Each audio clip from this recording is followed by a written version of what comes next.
تازه خبر په هلمند کې د افغان پوځ چارواکي وایي چې د لښکرګاه ښار د زندان د ماتولو لپاره د طالبانو هڅه شنډه کړې ده.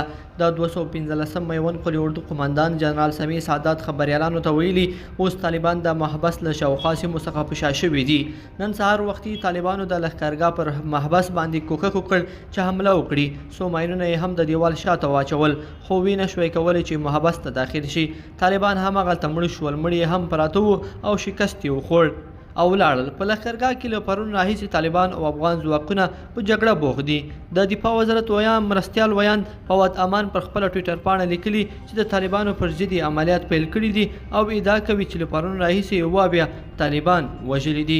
د لښکرګاه یو اوسیدونکي د نوم نه ښودلو په شرط ازادي راډیو ته وویل چې دوی جګړې اندېښمن کړي دي او په کورونو کې بند پاتې دي. بلخوا افغان ځواکونو د هلمند ولایت په لښکرګاه کې پر طالبانو هوایي او ځمکني عملیات هم ترسره کړي دي چې په پایله کې د بولان، ناوی او واشیر ولسوالیو لپاره د طالبانو د نظامي مسؤلینو په شمول 72 تنه وژل شوي او 22 نورې ټپیان شوي دي. میوند قلي اردو څخه په خپره شوې خبرپاڼه کې راغلي چې په یادو عملیاتو کې د طالبانو یو شمېر وسلې او مهمات هم له منځه وړل شوي دي. بلخو افغان ځواکونو هرات کې هم 83 طالبانو ته مرګ ژوبله اړولې. افغان ځواکونو د هرات ولایت په مرکز کې پر طالبانو عملیات ترسره کړي چې په پایله کې 140 تنه وژل شوي دي او 22 نورې سخت ټپیان کړي دي. ملي دفاع وزارت څخه په خپره شوې خبرپاڼه کې راغلي چې په یادو عملیاتو کې د هرات ولایت پل پښتون، پل مالان، آسیا قلخي، پل رواشان سیمو هم له طالبانو څخه بیرته نیولې دي او له طالبانو څخه یې پاکي کړي دي.